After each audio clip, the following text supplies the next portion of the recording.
messages, content which are circulated. It also becomes crucial for us to examine our role in the entire dynamics of circulation and appropriation. Today's session, friends, aims at elucidating upon these issues and finding answers to the questions generated. So without further ado, I invite Jyoti to join the conversation with us. Jyoti? Yeah, welcome. Hello. A hearty welcome to you. Thank you. Jyoti. So the first thing that I would like to ask you, I mean, how has been this journey, from being a student of English honors at Delhi University to becoming a female journalist, award-winning journalist, I would say. So have you felt that responsibility within, as you have come across, this important stage of your life? मैं हिंदी में बात करूं तो कोई problem नहीं होगी? Not at all. You could be bilingual. Yes. Because I am a bilingual और मैं ज्यादा हिंदी में कंफर्टेबल हूँ, इसलिए मैं हिंदी में बोलना प्रेफर करूंगी. थैंक यू शुभा. मैं हरियाणा के बारे में जब मीडिया ने रिपोर्ट किया है तो हमेशा से एक हमारे दिमाग में एक परसेप्शन बनता है, द लैंड ऑफ जाट्स, जोश एंड जमीन. और उस लैंड से मैं आती हूँ, हरियाणा से. और मोस्टली हमारे यहाँ खिलाड़ी होते हैं. साक्षी मलिक, आपने गीता फुगाट का नाम सुना होगा. हम खेलों में तो उनको आगे जाने देते हैं, लेकिन हमने कभी अकेडमिया या हमने किसी इंटेलेक्चुअल स्पेस में उन्हें आने की परमिशन ही नहीं दी. हमने उन्हें वो कोर्सेज ही नहीं कराए कि वो इन स्पेसेस में आके अपना जो है अपनी जगह वो बना सके. मैं दिल्ली यूनिवर्सिटी में बाय लक बाय चांस आ गई थी, क्योंकि मैंने अपने डिस्ट्रिक्ट में आर्ट्स में टॉप किया था. और मेरे दादाजी जो फौजी थे, उन्हें लगा कि अरे लड़की को किसी यूनिवर्सिटी में भेजते हैं, और इसलिए मुझे इंग्लिश लिटरेचर मिला. इंग्लिश लिटरेचर फार्मिंग कम्युनिटी से मैं आती हूँ और उन्हें लगा कि मुझे इंग्लिश सिखाई जाएगी, मैं ग्रामर सीखूंगी और मैं कोई प्रोफेशनल कोर्स करके कोई नौकरी कर लूंगी और मैं एम्पावर्ड हो जाऊंगी. ये उनका परसेप्शन था. लेकिन जब मैं दिल्ली यूनिवर्सिटी आई और मैंने इंग्लिश राइटर्स के लेंस के थ्रू रूरल विमेन जो थी उनकी कंडीशंस को जब एग्जामिन किया, तो मुझे रियलाइज हुआ कि ये कोर्स मेरे लिए बेहतरीन था. अगर मैं इंग्लिश लिटरेचर नहीं करती तो मैं आज जर्नलिज्म में नहीं होती. So I am grateful to Delhi University, my professors and English honours की मेरी लाइफ उन्होंने बदल दी. मेरे देखने का नजरिया, जो मैं एक दीवार थी मेरे साथ मेरे सामने, और जब मैं 12th तक गांव में थी तो मैं एक दीवार के परे देख ही नहीं पाती थी. लेकिन ये जो दीवार है, ये दिल्ली यूनिवर्सिटी ने मेरे लिए हटाई और मैं दीवार फांद के और इस पूरे मेन स्ट्रीम दुनिया का हिस्सा बन पाई. और उसके बाद मैं जर्नलिज्म में इसलिए आई क्योंकि women like me, they just don't need jobs. They need jobs where they can express themselves and their lived experiences. So I chose journalism because I was best equipped with my urban and rural lenses in my reporting, and इसलिए मैं journalism में. Wonderful. सो ज्योति, मैं भी हिंदी में थोड़ी बात करने की कोशिश करती हूँ. And it's such the thing is कि हमारे स्टूडेंट्स ARST कॉलेज बहुत सारे स्टूडेंट्स एडमिशन लेते हैं जो रिमोट एरियाज से होते हैं, रूरल एरियाज को बिलोंग करते हैं, और वो भी बहुत कंफर्टेबल है हिंदी बोलने में. और हमारे कॉलेज में मल्टीलिंगुअल एनवायरनमेंट है और हमारे प्रिंसिपल भी बहुत प्रमोट करते हैं multilinguality. So we take pride in being multilingual. And let me try asking you a few things. सबसे पहले जैसे आपने जर्नलिज्म की फील्ड ज्वाइन करी, तो आपको कोई कुछ इस तरह के का डर या इनहिबिशंस फील हुए कि ये ट्रेडिशनली मेल बैशन्ड है और ये फील्ड है जिसमें मेल्स ही ज्यादा रहे हैं काफी लंबे समय से. सो आपका स्टे कंफर्टेबल होगा, आपका स्टे सिक्योर होगा या नहीं होगा, और कितना हार्डवर्क, किस तरह की तैयारी चाहिए होगी? तो उस तरह से आपने कभी कुछ सोचा पहले, या एकदम से ही तैयारी हो गई? जब मैं जर्नलिज्म में आई थी तो पहले शुरुआती जो दौर था मेरा, शुरू के जो 2 साल थे, वहां पर मुझे एक लाइफस्टाइल, तो जो लोग जर्नलिज्म में नहीं है उनके लिए मैं थोड़ा सा बता दूं कि हमारे यहाँ बहुत सारी बीट होती हैं. पॉलिटिकल बीट, क्राइम बीट, उसे हार्डकोर जर्नलिज्म कहते हैं. उसमें आप मर्दों की दुनिया में आप जाते हो, रिपोर्ट करते हो. उसमें फीमेल रिपोर्टर्स को शुरू में ट्रेनिंग नहीं दी जाती, उनको सॉफ्ट बीट्स दी जाती हैं. जैसे आपने तैमूर की फोटोज के बारे में जो कैप्शंस पढ़ते हैं, वो कोई लड़की बैठ के लिख रही होगी, तो हमें लाइफस्टाइल में नींबू का अचार, पानी पीने के फायदे और मोस्टली ये वाली ट्रेनिंग शुरू में कराई जाती है. तो आपको डिस्करेज किया जाता है पॉलिटिकल रिपोर्टर ना बनने से। तो कहते हैं कि वो तो इतना हार्डकोर जर्नलिज्म है, आप कैसे जाएंगी वहां, तो रात के 10 बजे भी जाना होता है, आप रिमोट इलाके में जाएंगी अकेले, बहुत सारे इश्यूज होते हैं। लेकिन वहीं पर आपको एक चॉइस भी अपनी खुद के लिए, आपको एक चॉइस आपको चूज करना होता है कि आप क्या करना चाहते हो। तो मैं जो फ्यूचर में जो लोग आना चाहते हैं और स्पेशली जो लड़कियां आना चाहती हैं, तो उनको मैं कहना चाहती हूँ कि आप जो है उस वक्त चूज करें कि आपको किस तरह का जर्नलिज्म करना है। तैमूर के फोटोज सोशल मीडिया पे आपके बिना भी आ जाएंगी, आपको लिखने की जरूरत नहीं है। Hello, yeah, we are all ears. can't see. So because I changed it to speaker view from gallery view, do you want the gallery view again? Okay. वहां पर मैंने ये भी देखा कि हमारी जो प्राइम टाइम डिबेट्स होती हैं, जब 8 बजे आप टीवी के सामने बैठते हैं, तो आप किन डिबेट्स को सुनते हैं, उनकी भाषा क्या होती है, उसकी लैंग्वेज क्या होती है। मैं अभी अभी एक रीसेंट एग्जांपल लूंगी, रिया चक्रवर्ती की जो हाउंडिंग नेशनल मीडिया ने की प्राइम टाइम पर, तो आपने उसकी भाषा देखी होगी, वो पेट्रियार्कल लैंग्वेज थी। तो ऑलरेडी प्राइम टाइम में मेल डोमिनेट करते हैं, सारे शोज उनको दिए गए होते हैं, और जो 2-3 female anchor somehow prime time की डिबेट्स में पहुंच भी गई, वो भी उसी तरह की माचो लैंग्वेज इस्तेमाल करती हैं अपनी डिबेट्स में। तो वहां से मुझे लगा कि नहीं, हमें एक स्पेस क्रिएट करना पड़ेगा जहां हम जेंडर के पर्सपेक्टिव से सेंसिटिव और एम्पैथेटिक रिपोर्टिंग कर सकें। और मुझे उतनी दिक्कत नहीं हुई, क्योंकि मेरे जो एडिटर्स थे बहुत इनकरेजिंग रहे, मुझे मौके मिले और मैं ज्यादा से ज्यादा रिपोर्टिंग कर पाई। ज्योति, अभी पैंडेमिक के टाइम पे हमने देखा yes. कि फीमेल्स के अगेंस्ट वायलेंस बहुत बढ़ गया, और मतलब डोमेस्टिक वायलेंस भी बढ़ गया, और it's just that somehow they were not able to express themselves because situations were such, they were confined to their houses, or they were overworked. काम भी बहुत बढ़ गया, domestic responsibilities, and for working women उनकी workplace की भी responsibilities। मगर उसी टाइम पे बहुत सारी महिलाएं थी जो कुछ अच्छा काम भी कर रही थी, और जिनको काफी रिकग्निशन भी मिला उनके काम के लिए। और तभी एक ये स्टोरी आती है, माइग्रेंट लेबरर्स में, ये एक लड़की है जो बिहार अपने पिता को ले जाती है साइकिल पे बिठा के, and now she has also been given the national award, bravery award. So इस तरह की भी स्टोरीज जो है डिजिटल मीडिया पे आती रही मार्जिनलाइज्ड लोगों की। सो आपको क्या लगता है कि ये एक संयोग है, या ऐसा हो रहा है कि जर्नलिज्म इतना इंक्लूसिव बन रहा है कि मार्जिनलाइज्ड लोगों को और माइग्रेंट्स लोगों को, गरीब लोगों की वॉइसेस जर्नलिस्ट सुन रहे हैं, और उनको अपने के थ्रू, अपने न्यूज हाउसेस के थ्रू उनको पब्लिसाइज कर रहे हैं।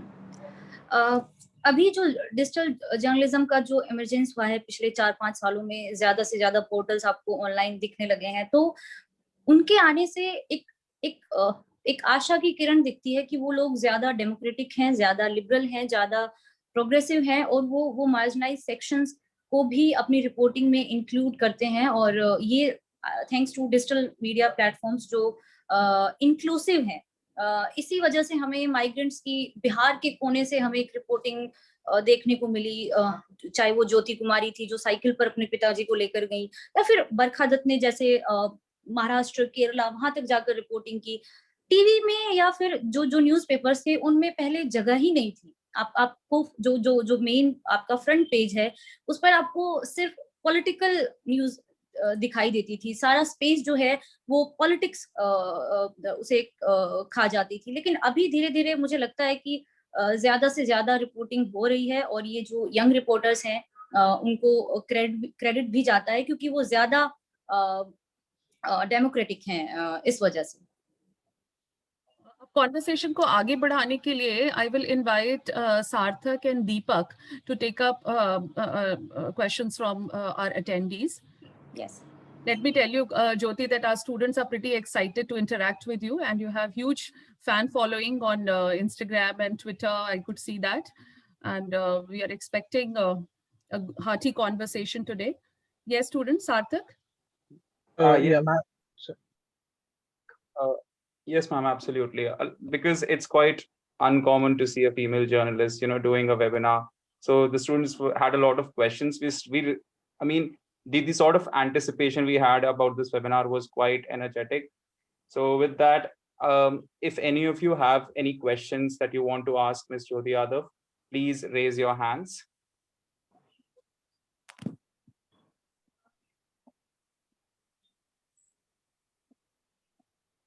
I can see Aryan. Yes, Aryan. Yes, Aryan, you can ask your question. Hello, ma'am. Hi, Aryan. Yes, my question is, how do you collect information and filter it in your writing, in making an article?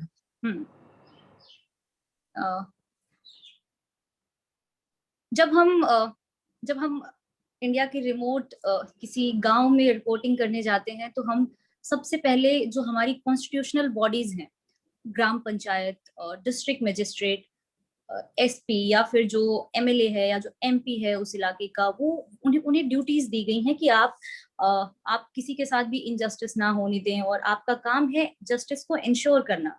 तो सबसे पहले information collect की जाती है official जो responsible bodies हैं उनसे। अगर उसके बाद आता है जो विक्टिम, क्योंकि ज्यादातर मैं क्राइम कवर करती हूँ तो मैं क्राइम के पर्सपेक्टिव से आपको बताऊंगी। उसके बाद हम विक्टिम के फैमिली से, बिकॉज कई बार होता है कि पावर ऐसे होती है, पावरफुल लोग यहाँ हैं और विक्टिम यहाँ है, लेकिन हमें विक्टिम को उसके बराबर लाने के लिए उसको हमें स्पेस देना पड़ेगा, उसकी आवाज को हमें एम्पलीफाई करना पड़ेगा। तो विक्टिम का की जो साइड है वो बहुत जरूरी होती है। और इसके लिए मैं आपको एक एग्जांपल दूंगी, जो अभी अभी हाथरस में जो एलिजेड गैंग रेप की जो घटना हुई थी और उसकी रिपोर्टिंग बहुत ज्यादा की गई, मीडिया ने किया, टीवी ने किया, डिजिटल मीडिया ने किया, और आई गेस सोशल मीडिया पर उसके लिए बहुत माहौल बन गया। उस केस में एक जर्नलिस्ट वो इंफॉर्मेशन कहाँ से कलेक्ट करेगा और उसे कैसे फिल्टर करके अपनी रिपोर्टिंग में लाएगा। तो आप जाएंगे सबसे पहले विक्टिम की फैमिली से। इस केस में हुआ था कि विक्टिम की फैमिली को ही बंद कर दिया गया था, नजरबंद कर दिया था, उन तक एक्सेस ही नहीं थी मीडिया की। बट समहाउ कुछ जर्नलिस्ट ने यहाँ पर काम किया और उन्होंने इंफॉर्मेशन निकाली। तो जब हमारे पास इंफॉर्मेशन आई तो हम उसको वेरीफाई करते हैं। जर्नलिज्म में आज सबसे बड़ा जो कंसर्न करने वाला पॉइंट है वो है वेरिफिकेशन का। इतनी ज्यादा फेक न्यूज आती है, ऐसे में आपको रिस्पॉन्सिबिलिटी लेनी होती है कि आप कुछ भी फेक क्लेम अपनी रिपोर्टिंग में ना लगा दें कि उससे ज्यादा रिएक्शन ज्यादा आए लेकिन ग्राउंड पर उसका कोई इम्पैक्ट ना हो। तो फिर आप विक्टिम को भी जगह देंगे, फिर आप पुलिस से वेरीफाई करेंगे। लेकिन अब क्वेश्चन ये भी आता है कि पुलिस झूठ बोल रही है या पुलिस मैनिपुलेट कर रही है या वो डिले कर रही है, एफआईआर दर्ज नहीं करती बहुत सारे केसेस में एफआईआर करने के बाद भी उस पर एक्शन नहीं लेती। तो ऐसे में आप पुलिस को कन्फ्रंट करते हैं, आप उनसे ज्यादा से ज्यादा इंफॉर्मेशन गैदर करते हैं और फिर आप कॉन्ट्राडिक्शंस ढूंढते हैं। और ये बहुत सारा टाइम टेकिंग एफर्ट्स वाला प्रोसेस होता है। जब आपके पास इंफॉर्मेशन होती है, अब तब आता है राइटिंग वाला पार्ट। जैसे हम अपने एग्जाम्स में सबसे बेस्ट आंसर लिख के आते हैं या फिर हम अपनी थीसिस लिखते हैं, हमारे लिए एक एक रिपोर्ट करना उस थीसिस लिखने के जैसा है। उसमें हमें ध्यान रखना होता है कि हम किसी भी कम्युनिटी जो मार्जिनलाइज्ड सेक्शन है या जो दलित्स हैं, जो विमेन हैं, हम उनके लिए हमारी जो लैंग्वेज है वो प्रेजुडाइज्ड ना हो, हम उनके लिए वैसे शब्द इस्तेमाल ना करें जो उनके लिए स्ट्रॉन्ग बायसेस क्रिएट कर दें सोसाइटी में। फॉर एग्जाम्पल जो हिंदी, जो दैनिक भास्कर, अमर उजाला या फिर बहुत सारे जो हिंदी के जो डेली अखबार हैं जो आते हैं, तो उसमें अगर गांव से कोई लड़की इलोप करती है, भाग जाती है, तो उसके लिए उनके पास जो शब्द हैं वो होते हैं उनके लिए वो मैना, मतलब आप क्योंकि आप विक्टिम की आइडेंटिटी रिवील नहीं कर सकते तो आप उनके लिए ऐसे नाम करते हैं, मैना, उड़ गई। तो ये बहुत ही डेरोगेटरी है, किसी लड़की की चॉइस को आप अंडरमाइन करते हैं, आप उसको नीचा दिखाने की कोशिश करते हैं। तो सबसे बड़ा चैलेंज मेरे ख्याल से जो यंग रिपोर्टर्स हैं उनके सामने आता है, अपनी भाषा को कैसे जेंडर सेंसिटाइज करें, वो किस तरह के शब्द इस्तेमाल करें कि कोई भी कम्युनिटी अपने आप को मीडिया से दूर ना महसूस करे। वो इंक्लूसिव वाली भावना आपकी रिपोर्टिंग में होनी चाहिए, एंड देन वो स्टोरी पब्लिश होती है और फिर वो आप रीडर्स के पास पहुंचती है, और फिर जो स्टोरी के रिएक्शंस होते हैं उससे पता चलता है कि आपने अपनी रिपोर्टिंग में कितने एथिकल्स रहे, आपने कितना वेरिफिकेशन किया, कितने फैक्ट चेक किए, और आपकी भाषा क्या है। ये चारों पांचों फैक्टर्स जो हैं एक न्यूज आर्टिकल को कंट्रीब्यूट करते हैं। ज्योति, आप बहुत अच्छे से हमें सेंसिटाइज कर रही हैं। ये सब हमें पता तो होता है, but since you are an insider, you can actually give us complete details and vivid descriptions as to the way language, the kind of sexist language is used for women, and misogyny, and ये सारी related चीजें हैं। Yes. और इसी संदर्भ में मैं थोड़ा सा और जानना चाहूंगी। आपका एक बहुत ही अच्छा सेगमेंट आजकल प्रिंट पे चल रहा है, वीकली कॉलम मेरी जहाँ मुझे खबर है। सो इनफैक्ट मैंने कुछ वो सेशंस देखे आपके, तो बहुत ही रिकरेंट डिबेट होती है, बहुत ही बर्निंग इश्यूज को लेकर के आप वहाँ पे आती हैं। सो उसका क्या थॉट है, क्या कॉन्सेप्ट है?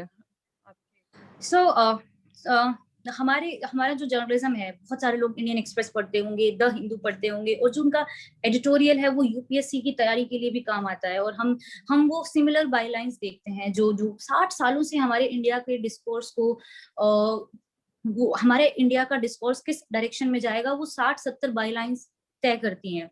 लेकिन उन बायलाइंस में कितनी महिलाएं हैं, और उन महिलाओं में कितने एससी हैं, कितने ओबीसी हैं, क्या हमारे उन बायलाइंस में डाइवर्सिटी है, क्या हमारी उन बायलाइंस में क्लास का डिफरेंस नजर आता है, कि क्या सिर्फ वो इलीट सर्कल्स का एक ग्रुप है जो हमारे इंडियन इंटेलेक्चुअल स्पेस को ऑक्यूपाई करता है। और वहीं से ये आइडिया आया था कि मिलेनियल्स के जो इश्यूज हैं, जो मिलेनियल्स जो सोशल मीडिया पे पोर्ट्रे किया जाता है कि उनकी पॉलिटिकल अंडरस्टैंडिंग नहीं है, वो सिर्फ मीम कल्चर में बिलीव करते हैं, वो पॉलिटिक्स नहीं समझते हैं, उस मिथ को तोड़ने के लिए मेरे एडिटर शेखर गुप्ता ने मुझसे कहा कि आप why don't you right a weekly blog for us. And ये हिंदी में स्टार्ट हुआ था बिकॉज मुझे लगा कि हिंदी की ऑडियंस, इंग्लिश में हमारे पास सारी इंफॉर्मेशन कहीं ना कहीं से पहुंच जाती है, बट हिंदी की ऑडियंस हमेशा इससे दूर रह जाती है, उनके पास कभी भी ऑथेंटिक इन्फॉर्मेशन पहुंच ही नहीं पाती है।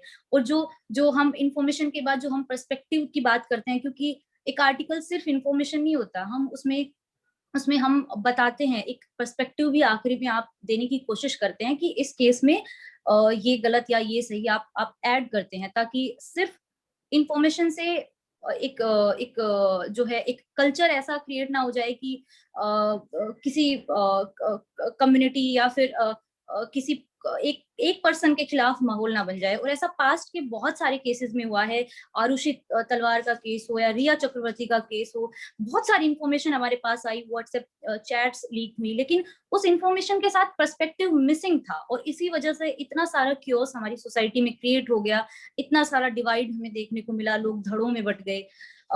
तो बहुत जरूरी है, और वहीं से ये आइडिया हमें आया कि हम वो जो स्पेस है 60% बायलाइंस का, उसमें हम एक यंग वॉइस लगाना चाहेंगे जो बात करे कि टिकटॉक पर जो क्रिंज मटेरियल जिसको कहते थे, जो 60% विलेजेस जो हमारी रूरल ऑडियंस है, वो कैसे कंज्यूमर से स्टारडम की तरफ जा रही थी।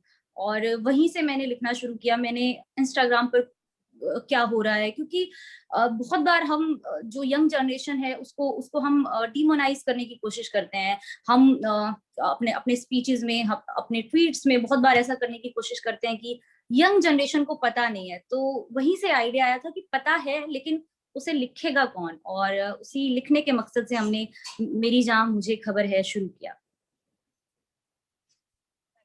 और ये बहुत ही अच्छी पहल रही, क्योंकि बहुत सारे लोग इससे रिलेट कर पाते हैं। और जैसे आजकल कह भी रहे हैं कि मातृभाषा से जुड़ाव बहुत जरूरी है, ये आपकी आइडेंटिटी के लिए भी है, और बहुत सारी बातें चल रही हैं। सो उस हिसाब से इस सेगमेंट की पॉपुलैरिटी का रीजन भी समझ में आता है, और आपका कंटेंट जो होता है वो बहुत ही अनबायस्ड और बहुत ही बहुत ही बैलेंस्ड और बहुत ही जस्टिफाइड होता है। तो उसके लिए बहुत बहुत शुभकामनाएं, और आगे के लिए भी आप ऐसे ही करती रहें।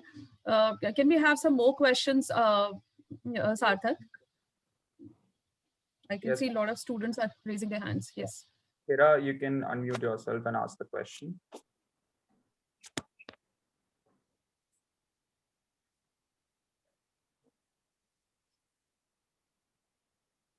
Okay. Hello, ma'am. My question to you is that कि हम देखते हैं कि इनफॉर्मल वर्किंग सेक्टर में वुमेन जो है वो मतलब ज्यादा प्रोन है हैरेसमेंट के और इन सब चीजों के लिए, और जो अभी मतलब जो स्टेप्स हैं जो लिए गए हैं वो उतने ज्यादा प्रभावशाली नहीं है जितने मतलब हो सकते हैं। तो आपको क्या लगता है कि कौन से स्टेप्स लिए जा सकते हैं उनको बचाने के लिए? मुझे लगता है कि इनफॉर्मल सेक्टर या जो भी कॉर्पोरेट है उसको अपनी पॉलिसीज गवर्नमेंट की पॉलिसीज की तरह बनानी चाहिए, क्योंकि जब हमारी गवर्नमेंट कोई पॉलिसी को बनाती है और वो जब लागू करती है तो वो बहुत स्लैब्स में होता है। स्लैब्स से मेरा मतलब है कि वो आइडेंटिफाई करते हैं कि हमें इस स्कीम को, मुद्रा योजना को इतने लोगों तक पहुंचाना है और जो पिरामिड के जो बॉटम में है उन लोगों तक ये पहुंचनी है। तो इनफॉर्मल सेक्टर में भी ये चीजें मिसिंग होती है। वो बहुत उनकी कोशिश ये नहीं रहती है कि वो डाइवर्सिटी को लाएं, वो विमेन फ्रेंडली अपना जो है इकोसिस्टम क्रिएट करें कि जहाँ अगर कोई आगरा से कोई लड़की आकर बॉम्बे में काम करना चाहती है या कोई मेवात की लड़की गुड़गांव में काम करना चाहती है तो वो थ्रेटेंड फील ना करे उस एनवायरमेंट से। तो इसके लिए तो बहुत सारे काम करने पड़ेंगे, लेकिन जो बेस्ट है मुझे लगता है कि जो हमारी गवर्नमेंट की जो इंटेंशन होती है जब वो पॉलिसीज को लागू करती है वर्कफोर्स में, उनकी उस इंटेंशन को फॉलो किया जाना चाहिए हमारी सोसाइटी को और उसमें विमेन के पार्टिसिपेशन को इंश्योर करने के लिए।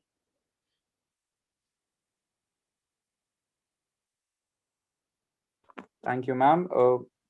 We'll now take a question by Yashika Lohia.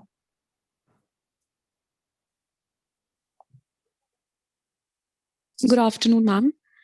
Ma'am, I wanted to know जब भी आप कुछ कहती हैं तो वो लोगों के द्वारा राइट या लेफ्ट के नजरिए से ना देखा जाए, बल्कि एक न्यूट्रल व्यू हो उसका उस बात की तरफ। So how do you ensure? Left right, आप पॉलिटिकल आइडियोलॉजीज की बात कर रही हैं। मैं जिस तरह की स्टोरीज करती हूँ, पॉपुलर कल्चर को हाईलाइट करती हूँ या फिर रूरल इंडिया को मैं कवर करती हूँ या क्राइम है, उसमें लेफ्ट राइट की बाइनरी नहीं है। उसमें या तो जस्टिस है या फिर इनजस्टिस है, और उसमें इंश्योर करना हम सारे जो पक्ष हैं, जो ऑल साइड्स हैं, हम उसको बराबरी से रखते हैं। और and then we it depends on the readers कि वो अपने बायस के हिसाब से उसे किस तरह देखता है। बहुत सारी खबरें उनकी पॉलिटिकल पार्टी के खिलाफ हो सकती हैं तो वो उसे एंटी अपनी पार्टी समझते हैं कि ये रिपोर्टिंग मेरी पार्टी के खिलाफ है, सो इट्स राइट और लेफ्ट। ये बहुत सारा रीडर्स के बायस पर डिपेंड करता है, जर्नलिज्म के तरीके पर डिपेंड नहीं करता, आई गेस। हम दिल्ली यूनिवर्सिटी में एक कोर्स पढ़ाते हैं बीए प्रोग्राम के स्टूडेंट्स को, applied media literacies, applied gender studies media literacies, और उसमें एक केस स्टडी हम पढ़ाते हैं। खबर लहरिया की जो जर्नलिस्ट हैं, फीमेल जर्नलिस्ट, उन्होंने जो अपने मेल कॉलीग्स को एक लेटर लिखा है वो हम क्लास में डिस्कस करते हैं। वो हमारे डिस्कशन का रेफरेंस पॉइंट होता है क्लास में। तो उसी से बात करती हूँ कि आप लोगों को वर्क प्लेस पे अपने मेल कॉलीग्स का कितना सहयोग मिलता है। Are you treated at par with them, or do you get enough cooperation from them, when it comes to breaking a news or something? And do you get credit for the work that you do? How's the situation now?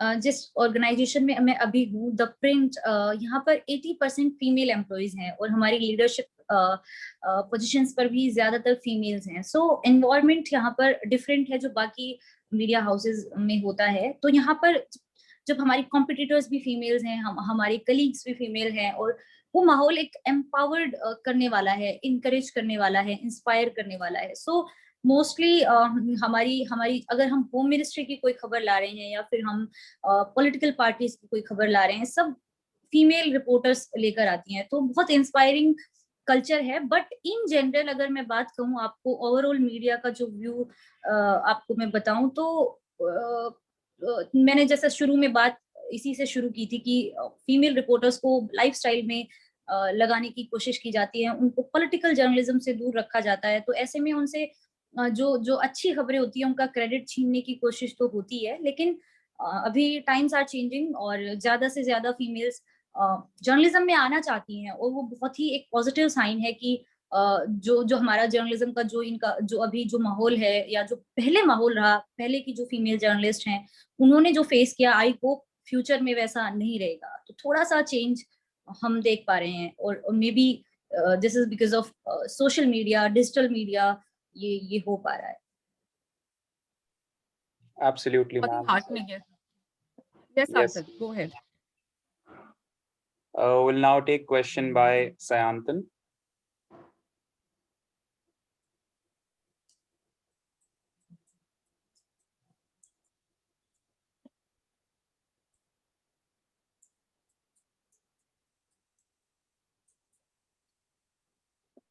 नमस्ते ma'am. नमस्ते। Hello ma'am.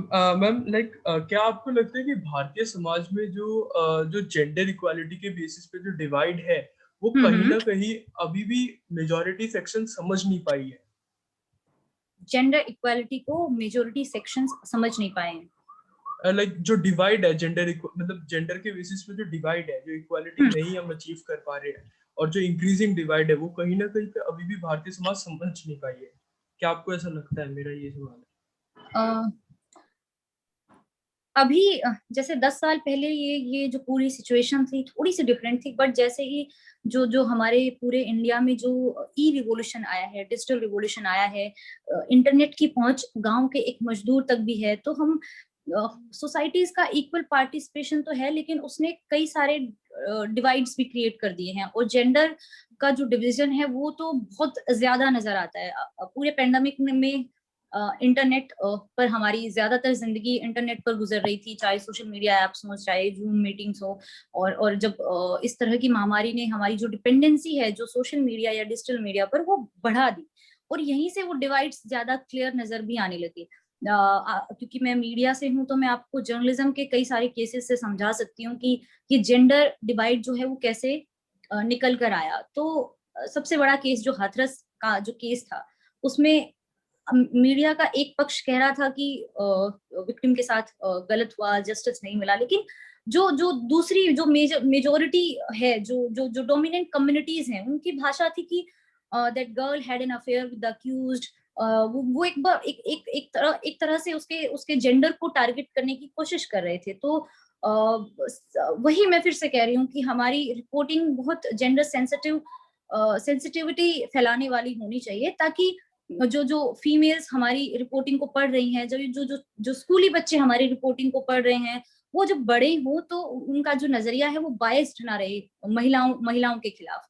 पूरे pandemic में ऐसे 5-6 बड़ी घटनाएं हुई जो इस सिस्टम की जो दरारें हैं ना, वो उनको एक्सपोज कर रहा था। तो हमें फिक्स करने की जरूरत है, और वो ना सिर्फ गवर्नमेंट की तरफ से होगा। ये जो जेंडर का मसला है बहुत बहुत सोशल इशू भी है, और ये हम अपने पर्सनल स्पेसेस में भी इसे ठीक करने की कोशिश कर सकते हैं, और स्कूल और कॉलेज लेवल पर भी ये चीजें एड्रेस की जा सकती हैं। तो ज्यादा से ज्यादा इसे एड्रेस करने की जरूरत है। डिवाइड है, ये सबको पता है कि जेंडर को लेकर बायसेस भी हैं, लेकिन उसे हम एड्रेस कैसे करें, अब हमें उस डायरेक्शन में चलना होगा। बिकॉज आई थिंक बहुत बात हो चुकी है कि जेंडर डिवाइड है, मेजोरिटी ऐसे देखती है, आइडेंटिटीज को एक्सेप्टेंस नहीं मिल रही है, लेकिन हम उसे फिक्स कैसे करें? तो हमारा मेरे ख्याल से अब फोकस उस तरफ होना चाहिए।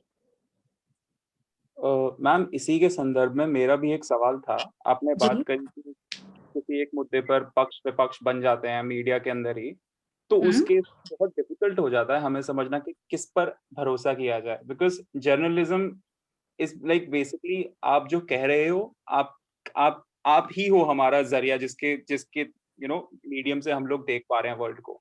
तो जब दो इतने अलग अलग नजरिए दिख रहे हैं, तो किस पर भरोसा किया जाए और कैसे किया? Exactly ma'am. आपका नाम बताइए।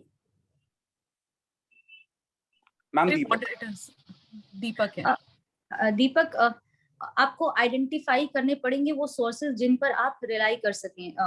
ये बहुत जरूरी है, क्योंकि हमारे पास जो इंफॉर्मेशन आ रही है वही हमारा पूरा पर्सपेक्टिव सोसाइटी को लेकर, किसी भी पार्टी को लेकर, किसी भी सोशल इशू को लेकर, वो पर्सपेक्टिव पूरा बदल कर रख देते हैं। अगर हम मिस इन्फॉर्मेशन ज्यादा से ज्यादा ले रहे हैं तो हमारे खुद के जो हमारा जो इंटेलेक्ट है उसको भी हार्म करेगा, और हम गलत व्यूज बनाकर आगे आगे बढ़ेंगे। तो उसके लिए आपको आइडेंटिफाई करना पड़ेगा अपनी सूझबूझ से। और जैसे फेक न्यूज को लेकर या फिर फेक नैरेटिव्स को लेकर बहुत बात होती है, आप बहुत इजीली इंफॉर्मेशन जो है आप खुद जाकर चेक कर सकते हैं। तो इसके 2-3 टूल्स हैं जो मैं आपको बता सकती हूँ।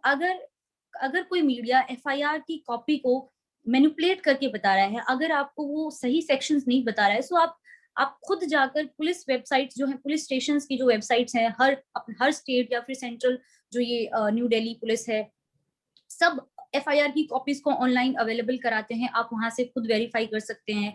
बहुत बार जो है ऑल्टरनेटिव मीडिया भी क्रिएट हो जाता है। जैसे अगर फार्मर्स प्रोटेस्ट की बात करें तो ट्रॉली टाइम्स उन्होंने अपना क्रिएट कर लिया, क्योंकि उन्हें लगा कि मीडिया ने उनकी बातों को उतनी जगह नहीं दी। तो उनका खुद का मीडिया था, खबर लहरिया है, जो महिलाओं के मुद्दों को हाईलाइट करता है। तो आप इस तरह के ऑल्टरनेटिव मीडिया पर भी रिलाई कर सकते हैं, क्योंकि आपको लग रहा हो कि मेन स्ट्रीम मीडिया ने इसे बायस्ड तरीके से दिखाया है। आप जब आप किसी खबर या किसी बड़े मुद्दे की रिपोर्ट को पढ़ें तो मेक श्योर कि आप उस रिपोर्ट के सारे पहलू, सारे उसकी साइड्स में उसमें होनी चाहिए। तो सबसे बड़ा क्राइटेरिया यही है कि अगर ये रिपोर्ट विक्टिम की साइड बताती है तो क्या ये रिपोर्ट पुलिस की साइड भी बताती है। अगर पुलिस के किसी कमिश्नर का, किसी एसपी का उस पूरे मुद्दे पर कोर्ट ही नहीं है, पुलिस ने उसमें कोई जवाब ही नहीं दिया है, तो आई थिंक वो वन साइडेड रिपोर्टिंग है और आपको दूसरा ऑप्शन चुनना चाहिए। तो सबसे जरूरी 2-3 चीजें हैं जो आप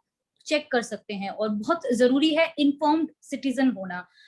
और जिस तरह से मीडिया में आपसी धड़े बढ़ गए हैं, उस हिसाब से it has become very difficult कि आप कैसे सही रिपोर्ट तक पहुंच पाए। जी मैम, धन्यवाद मैम। ये कुछ टूल्स हम यूज करेंगे, fact checking and all.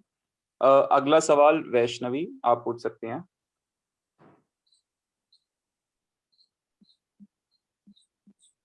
Good afternoon ma'am. Good afternoon ma'am, आपने काफी बार दलितों के बारे में लिखा है, चाहे वो दलित माइग्रेंट्स हो, चाहे वो दलित औरतें हो। तो आपको क्या लगता है कि इतने इनिशिएटिव्स और रिजर्वेशन पॉलिसीज वगैरह की बात भी इंडिया कहाँ पीछे है इन सेक्शंस को अपलिफ्ट करने में?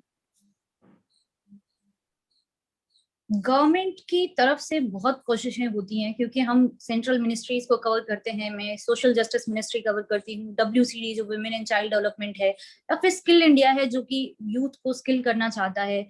और वो बहुत अच्छी स्कीम्स हैं जो मतलब ट्रूली एम्पावर कर सकती हैं। बट जो हमारे सिस्टम के जो लूप होल्स हैं, जो डिस्ट्रिक्ट लेवल पर हैं, जो विलेज लेवल पर हैं, और वहां पर रिस्पॉन्सिबिलिटी फिक्स करने की जरूरत है। और अगेन सिर्फ गवर्नमेंट ही ये चीजें नहीं कर सकती, हमें एक सोसाइटी के तौर पर ये फिक्स करना पड़ेगा। एक एग्जांपल मैं आपको देती हूँ, जो हमारे जो इंडियन गवर्नमेंट की जो स्कीम है, जो लोगों को एक मकान मुहैया कराती है, पिछली सरकारों ने भी शुरू की थी, इस बार भी है। तो एक गांव में अगर 40 गरीब लोग हैं और हमें उनको मकान देना है, गवर्नमेंट की जो आवास योजना है, प्रधानमंत्री आवास योजना, वहां पर सरपंच जो है, जो विलेज हेड है, उसकी वो हमारी डेमोक्रेसी की सबसे स्मॉलेस्ट यूनिट है, लेकिन वो बहुत इंपॉर्टेंट यूनिट है, क्योंकि आखिरी जो महात्मा गांधी ने बोला था कि लाइन के आखिरी व्यक्ति तक न्याय होना चाहिए, या जब आप सोचें तो उस आखिरी व्यक्ति के बारे में सोचें, वो आखिरी व्यक्ति उस गांव का गरीब आदमी है। तो वहां पर सरपंच की जो पोजीशन है वो सिग्निफिकेंट है। वहां पर वो फिक्स कर सकता है, दलितों को अपलिफ्ट कर सकता है, वो महिलाओं को अपलिफ्ट कर सकता है। तो इस तरह के जो हमारे हेड हैं, उसके बाद ब्लॉक लेवल पर हेड हैं, उसके बाद डिस्ट्रिक्ट लेवल पर हेड हैं, ये बहुत माइक्रो लेवल पर पहुंचना होता है। और वहीं से ये चीजें सुधारी जा सकती हैं। नेशनल कैपिटल यहाँ से सिर्फ योजनाओं को बना सकता है, पॉलिसीज सबसे बेहतर ला सकता है, बट उसको इम्प्लीमेंटेशन जो है उसमें हमारे आसपास के जितने भी सारे लोग इन्वॉल्व हैं, मीडिया इन्वॉल्व है, उसके बाद कॉलेजेस इन्वॉल्व हैं, एजुकेशन सिस्टम भी इन्वॉल्व है, हम ज्यादा से ज्यादा लोगों को अवेयर करें, वो बहुत जरूरी है एम्पावरमेंट के लिए। धन्यवाद मैम। अगला सवाल पंखुड़ी आप पूछ सकते हैं। Hello ma'am. Hi Pankhuri. Ma'am मेरा ये क्वेश्चन था कि मैम मेरे 2 क्वेश्चन है। मैम मेरा पहला क्वेश्चन ये है कि आप अपनी लाइफ में क्रिटिसिज्म कैसे हैंडल करते हैं? क्रिटिसिज्म बहुत जरूरी है, ना सिर्फ मीडिया के लिए बल्कि गवर्नमेंट या फिर जो भी फील्ड है वो आपको बेहतरी के लिए आलोचना आपको सुननी पड़ेगी ताकि आप बेहतर कर पाएं। बट यहाँ पर मैं एक चीज और ऐड करना चाहूंगी, सिंस अगेन हमारी लाइफ में सोशल मीडिया बहुत बड़ा पार्ट हमारी लाइफ का बन चुका है और उस पर पिछले 4-5 सालों से एक माहौल सा क्रिएट कर दिया है, एंटी वुमेन पॉलिटिकल पार्टीज के आईटी सेल्स ने बना दिया है और फीमेल जर्नलिस्ट को बहुत ज्यादा टारगेट किया जाता है क्रिटिसिज्म की आड़ में। ट्रोलिंग, जैसे एक ट्रोल जो नया शब्द आ गया है हमारी डिक्शनरी में और हम अब्यूज करते हैं, तो उससे डिमोरलाइज होती हैं। उससे मैं हो सकता है डिमोरलाइज ना हूं, लेकिन जो 50 लड़कियां मुझे देखकर जर्नलिज्म में आना चाहती हैं, कुछ अच्छा करना चाहती हैं, वो उस अब्यूज को देखकर वो किसी और फील्ड में चली जाएंगी, जो यहाँ पर आकर शाइन कर सकती हैं, यहाँ पर आकर मुद्दे उठा सकती हैं, वो डिमोरलाइज होती हैं। और ये बहुत ही खराब कल्चर है जिसके बारे में थोड़ी बहुत बातचीत शुरू होनी मतलब थोड़ा बहुत डिस्कशन होना शुरू हुआ है, बट आई थिंक इस पर ज्यादा बात करनी चाहिए कि कैसे एक तरफ हम कहते हैं कि वर्कफोर्स में हमें विमेन का जो पार्टिसिपेशन है वो ज्यादा करना है, बट दूसरी तरफ हम जर्नलिज्म में महिलाओं को इस तरह से डिमोरलाइज करेंगे, क्रिटिसिज्म के नाम पर हम उनको अब्यूज करेंगे या फिर ट्रोल करेंगे, तो बहुत अनइक्वल और अलग सा ये अलग इक्वेशन क्रिएट हो जाती है जहां पर यंग जो जनरेशन है वो बहुत ज्यादा डिमोरलाइज महसूस करती है। इसीलिए शायद हम बात करते हैं मेल गेज की बात करते हैं कि कैसे कि जो भी न्यूज आ रही है वो मेल गेज से ही हम कंज्यूम कर रहे हैं। और ये बहुत इंपॉर्टेंट है ये जानना भी कि आपके पास जो इंफॉर्मेशन लेकर आ रहा है वो कौन लेकर आ रहा है, पीछे एडिटोरियल टीम्स में कौन है, उसे लिख कौन रहा है। इसीलिए हम बार बार कहते हैं कि ट्राइबल्स को लेकर आओ। हमारे मीडिया ऑर्गेनाइजेशंस में कहाँ है ट्राइबल्स, उनकी आवाज को, उनके मुद्दों को कौन एम्पलीफाई करेगा। या फिर जब हम नॉर्थ ईस्ट के रिप्रेजेंटेशन की बात करते हैं कि नेशनल मीडिया जो दिल्ली में बैठा है उनके पास नॉर्थ ईस्ट से लोग ही नहीं है, वो रिपोर्टर्स ही नहीं है, तो हमारे पास एक जो हम अखबारों से पढ़ के परसेप्शन बनाते हैं नॉर्थ ईस्ट का, हम वो उसी परसेप्शन से हमेशा रिपोर्टिंग करते रह जाते हैं। एंड आई थिंक हम बहुत जरूरी जो नुआंसेस होते हैं सोसाइटी के वो मिस कर जाते हैं। इसीलिए मेल गेज को कम करने के लिए ज्यादा से ज्यादा फीमेल्स का आना बहुत जरूरी है, और उसके लिए ये भी जरूरी है कि हम क्रिटिसिज्म करें लेकिन हम अब्यूज ना करें। आपकी बातें बहुत ही उत्साहित करने वाली हैं। ज्योति, मैं आपसे रिक्वेस्ट करूंगी कि आप एक गिलास पानी ले लीजिए। वर्चुअल प्लेटफॉर्म में we can't offer you any hospitality, otherwise ARSD is known for offering warm hospitality to its guest and speakers. और हमारे बच्चे बहुत ही उत्साहित हैं, I can see around 10-12 of them, you know, they have raised their hands. So आप कितनी comfortable है, कितने questions? Comfortable, don't worry. In fact जब मैंने क्वेश्चंस देखे थे तो मैं बहुत ज्यादा इंप्रेस थी, बिकॉज ये क्वेश्चंस हम मीडिया वालों को पूछने चाहिए, बट हमारे क्वेश्चंस कई बार बहुत फॉलो होते हैं। और मैं बहुत इम्प्रेस्ड थी कि एक कॉलेज के बच्चे जो है ये सब सोच पा रहे हैं, representation, Dalits, women, male gaze, ये बहुत I was very impressed. Thank you so much. We are so proud of our Nimbusites. हमारे Nimbus के members बहुत ही alert और awake और constantly they are in the habit of debating and discussing things. So ये उसी का नजरिया है। सार्थक, प्लीज स्टूडेंट्स को आप या तो 2-3 क्वेश्चन आप एक साथ क्लब कर दो, so that we can. Ma'am मेरा एक और क्वेश्चन था। I know. आप बहुत ही प्रेरणा की स्रोत बन गई है हमारी गर्ल स्टूडेंट्स के लिए as well as male students के लिए। Of course it's a coed college, so हमारे लिए सभी बराबर हैं। और सभी बहुत उत्साहित हैं, एक्साइटेड हैं आपसे बात करने के लिए। Yes Pankhuri, could you please be brief? Yes ma'am, yes ma'am. Ma'am जैसे आप लिटरेचर के स्टूडेंट हैं, रहे हैं, तो मैम ऐसा कोई ऑथर या ऐसी कोई बुक जिससे आप बहुत ज्यादा प्रेरित हुए हो?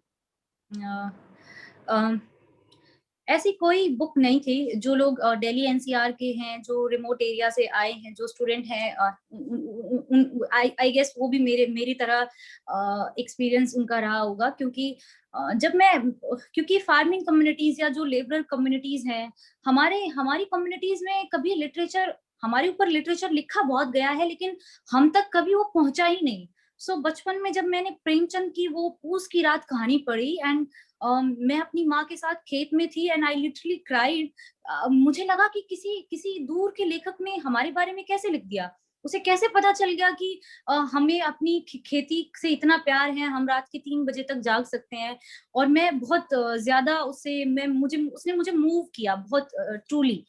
उसके बाद जब मैं दिल्ली यूनिवर्सिटी में आई, थैंक गॉड मेरे प्रोफेसर्स जो हैं दिल्ली यूनिवर्सिटी दौलत राम कॉलेज में, उन्होंने मुझे बहुत इंस्पायर किया। और जो फेमिनिस्ट टेक्स्ट थे, हालांकि वो मेरे टू डिफिकल्ट थे कि मैं उनको समझ पाती, बट सेकेंड ईयर तक आते आते जब मैंने उनके मतलब को समझना शुरू किया, तो मेरी समझ को उन्होंने बहुत ज्यादा बदल दिया। और आई गेस जर्नलिज्म में भी मैं उसी समझ की वजह से अलग तरह की रिपोर्टिंग कर पाती हूँ। मैं जो क्रिटिकल इंटरसेक्शनैलिटी है, जो रूरल और अर्बन की, वो मैं ला पाती हूँ अपनी रिपोर्टिंग में। वो लिटरेचर की मैं तो बहुत ग्रेटफुल हूँ कि मैंने वर्जीनिया वुल्फ को पढ़ा, या फिर मैंने प्रेमचंद को पढ़ा। हमारे मास्टर्स के कोर्स में आगे जब आप एमए करते हैं दिल्ली यूनिवर्सिटी से, तो बहुत सारे ऐसे टेक्स्ट थे जो इंडियन ऑथर्स के थे, जिन्होंने मेरा नजरिया बहुत बदल दिया। तो बहुत सारे टेक्स्ट हैं, ऐसी कोई एक पर्टिकुलर किताब या कोई ऐसा ऑथर नहीं है जिसने बहुत ज्यादा असर डाला हो, बट ओवरऑल जो कोर्स है, जो इतना इनरिचिंग है, उसने बहुत मुझे बदला, मेरे परसेप्शन को बदला। जी मैम, बिल्कुल। सवाल तो काफी हैं मैम, और समय कम है, तो हम I'll have to ask all the people in the room who want to ask question to write it down in the chat box so we can identify common themes, right? Yeah. Ma'am, before we move on, just one more question from my side. Yes. आपने बात करी, हम अब social media के युग में आ चुके हैं, हम प्रवेश कर चुके हैं, तो yes. जितनी भी जानकारी हमें मिलती है आजकल, या तो वो सोशल मीडिया से मिलती है, या हम लोग व्हाट्सएप या दोस्तों से बात करके ले लेते हैं जानकारी। उस संदर्भ में आपने मेन स्ट्रीम मीडिया की बात करी कि मेन स्ट्रीम मीडिया कुछ इश्यूज को इस प्रकार से दिखाता है कि वो या तो वैसे होते नहीं है या दिखाता ही नहीं है। तो उस केस में independent media houses, independent newspapers काफी उभर रहे हैं भारत में और विश्व में। तो उस केस में आप कैसे ये इंश्योर करेंगे कि रिस्पॉन्सिबल जर्नलिज्म हो रही है इन इंडिपेंडेंट मीडिया हाउसेज के थ्रू? बिकॉज किसी की भी ओपिनियन को शेप करना बहुत आसान है आज के युग में। यस, मैनिपुलेट करना बहुत आसान है। आई वुड रादर से मैनिपुलेट करना बहुत आसान है। जी, यस मैम, आप बता दीजिए। इंडिपेंडेंट मीडिया, क्योंकि अभी सोशल मीडिया है तो हमें फ्री की इंफॉर्मेशन मिल रही है ना।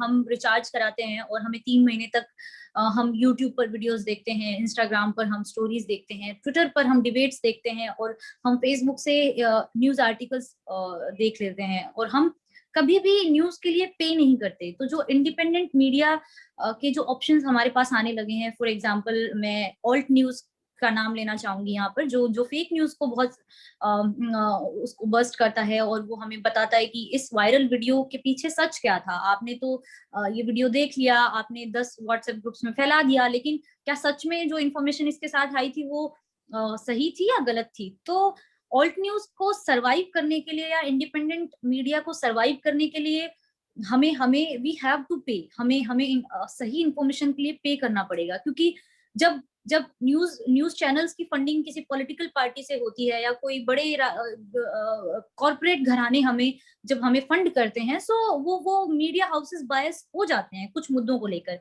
इन केस उनके कॉर्पोरेट घराने का किसी छत्तीसगढ़ की माइनिंग्स में कोई इंटरेस्ट है, या वो उसे खरीदना चाहते हैं, वहां पर कोई जमीन लेना चाहते हैं, तो ऑफ कोर्स वो मीडिया हाउस उस पूरी जमीन के मामले को आदिवासियों के नजरिए से नहीं देखेगा, वो अपने कॉर्पोरेट हाउस के नजरिए से देखेगा। तो उसके लिए हमें इंडिपेंडेंट मीडिया को ज्यादा से ज्यादा सपोर्ट करने की जरूरत है, एंड वी हैव टू पे फॉर जो ऑथेंटिक न्यूज सोर्स आप चाहते हैं उसके लिए हमें पे करना पड़ेगा। और अगेन मैं कहूंगी कि आप आइडेंटिफाई करिए, यहाँ पर क्रेडिबिलिटी आती है कि कौन सा जर्नलिस्ट क्रेडिबल है, कितना उसने वेरीफाई किया है, क्या वो फेक न्यूज पेडल करता है, क्या वो फेक नैरेटिव्स बनाने की कोशिश करता है।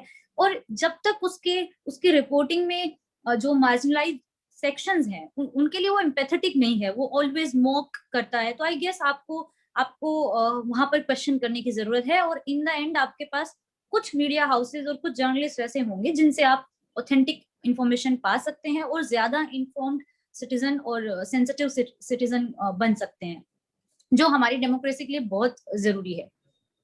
जी मैम, बिल्कुल।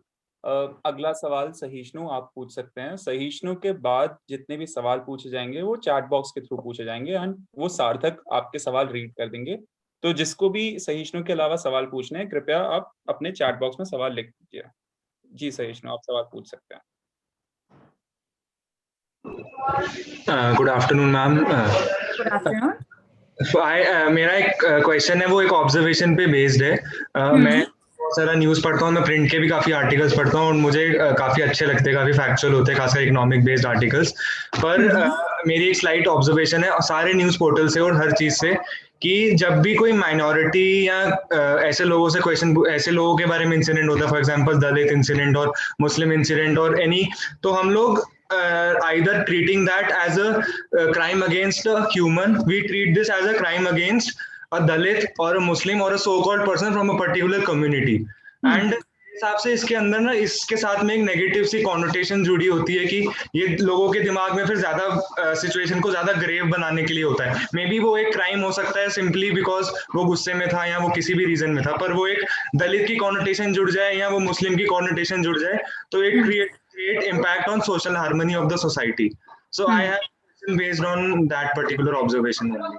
So how do you tolerate? Concern जायज है, आपकी बातें बिल्कुल जायज हैं, लेकिन यहाँ पर आपको ये बात भी देखनी पड़ेगी कि अगर मैं बिहार के एक जिले में जाती हूँ क्राइम कवर करने, वहां पर किसी पर्सन का मर्डर हुआ है, सो मैंने जैसा सेकंड थर्ड क्वेश्चन में बताया था कि हम कॉन्स्टिट्यूशनल बॉडीज के पास जाते हैं, हम विलेज हेड के पास जाते हैं, हम पुलिस के पास जाते हैं, हम एक नेता के पास जाते हैं, और फिर हम उस मर्डर के कॉन्टेक्स्ट को समझने की कोशिश करते हैं। क्या वो घरेलू विवाद था, क्या वो पर्सनल राइवलरी में मारा गया, या फिर उसके पीछे एक कास्ट एट्रोसिटी थी, क्या उसे मेजोरिटी कम्युनिटी की तरफ से थ्रेट था, या फिर उसका कारण क्या था। और ये जो नुएंसेस हैं हमारी सोसाइटी के, because we are not equal, हम इक्वल नहीं है। हम दिल्ली में कोई अगर मैं दिल्ली की कोई जर्नलिस्ट हूँ और कोई बिहार की लोकल रिपोर्टर है, हम दोनों के चैलेंजेस बहुत डिफरेंट होंगे।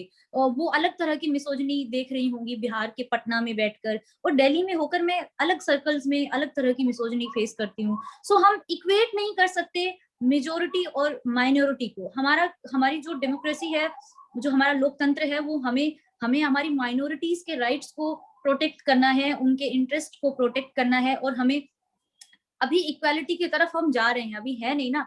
इस वजह से हम उसमें वो कॉन्टेक्स्ट देने की कोशिश करते हैं कि if a Dalit was killed, why was he killed, क्यों उसे मारा गया, ये बहुत बड़ा सवाल है। अगर इसीलिए वो दलित एट्रोसिटी में आता है, इसीलिए हमारा जो नेशनल क्राइम रिकॉर्ड्स ब्यूरो है वो दलित एट्रोसिटीज में उस मर्डर को रखता है कि हमारे देश में दलितों को घोड़ी पर चढ़ने के लिए एक बारात में अगर कोई मूंछ रखी है किसी दलित ने और उसे वहां की मेजोरिटी जो अपर कास्ट कम्युनिटी है वो उसे मार देती है, तो फिर हम उसमें बताएंगे कि हमारे इंडियन हिस्ट्री में कास्टिज्म कैसे काम करता रहा है, इस केस में कास्टिज्म ने कैसे काम किया। या फिर अगर आप क्योंकि आप मिलेनियल जनरेशन के हैं, तो मैं आपको एक अलग एग्जाम्पल से समझा सकती हूँ। अगर किसी वन साइडेड लव अफेयर में किसी लड़की का मर्डर होता है या किसी लड़की को मार दिया जाता है, तो आप उसमें उसके नुएंसेस समझोगे कि जिसने इस मारा है वो उस लड़की की साइकोलॉजी क्या थी, वो क्या सोच रहा था उस वक्त। देन हम पुलिस इन्वेस्टिगेशन पे रिलाई करते हैं। पुलिस इन्वेस्टिगेशन से जब हमें पता चलता है कि वो लड़का सोचता था कि ये तो उसका राइट था, देन हम उसे क्वेश्चन करते हैं अपनी रिपोर्टिंग में, क्योंकि हम अपने रीडर्स को ये खबर नहीं परोस सकते कि उसने मार दिया तो क्या हुआ, लड़की ने क्यों हाँ नहीं भरी। इस वजह से आपको इतने सारे कॉन्टेक्स्ट मिलते हैं ताकि आप अपनी सोसाइटी को ज्यादा अच्छे से समझ पाएं और आप सबको इक्वल टर्म्स में देख पाएं।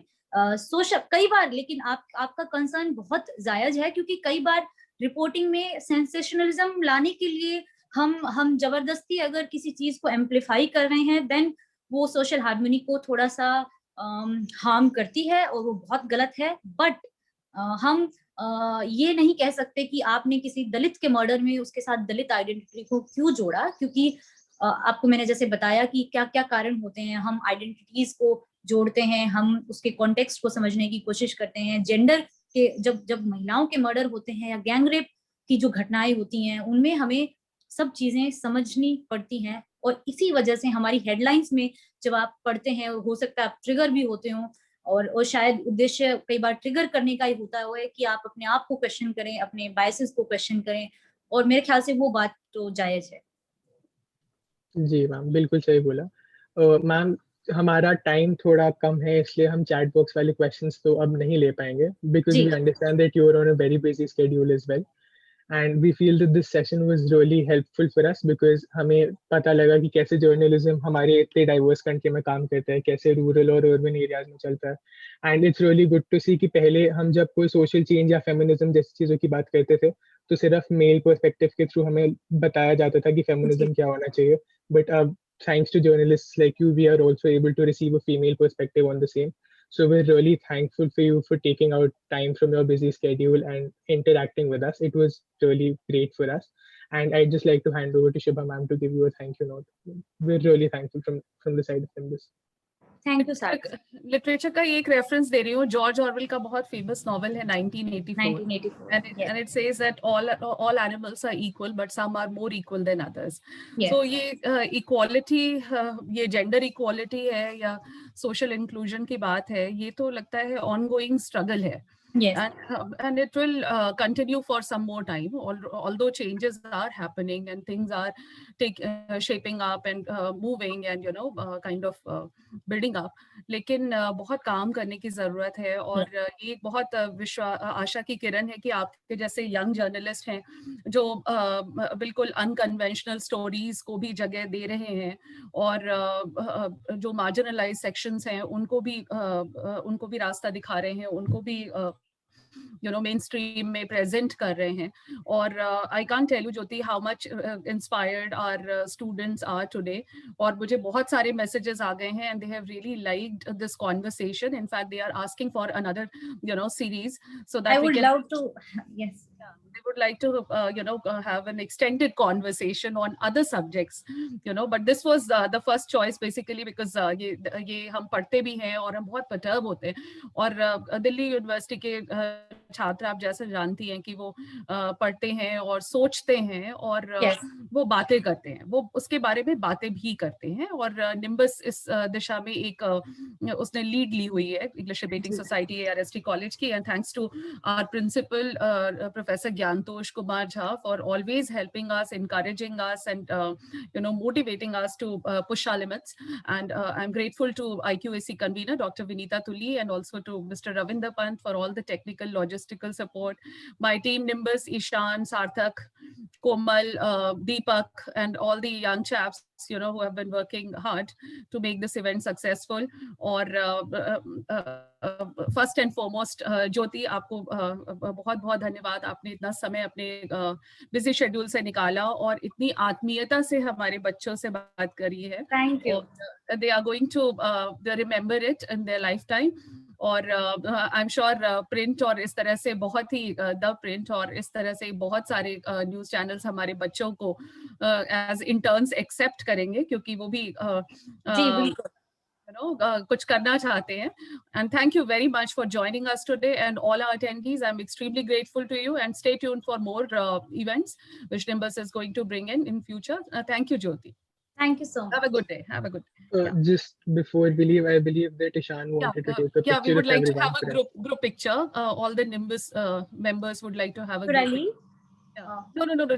Just a second. Just for a screenshot. Wait for a screenshot. Can we quickly have all the members of Nimbus switch on their video? Please turn your videos on. Deepak, Harkirat, all the students. Vaishnavi, Hera, Amal, can you guys please turn on your cameras? Hera, Vaishnavi. Can you make it real fast? Chop chop. All right, oh wait, it's disabled for some reason. Oh, wait, just a second.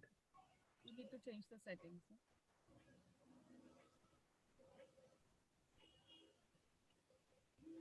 Right, we are changing the settings, Vaishnavi. 1 second.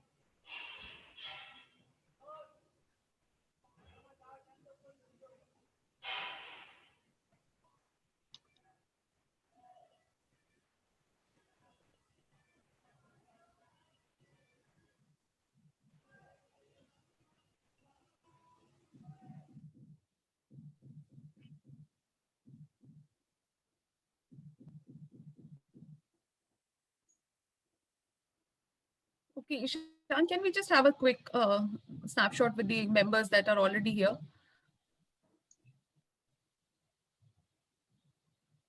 All right, so I believe that Ravinder sir has disabled camera for everyone who's not the host.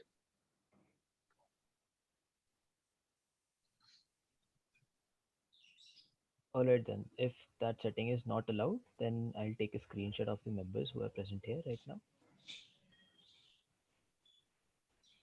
Smile everybody. Done. Right. All right, thank you so much, Jyoti ma'am. Thank you. Thank you, Jyoti. Wish you all the best for your future endeavors. Thank you so much.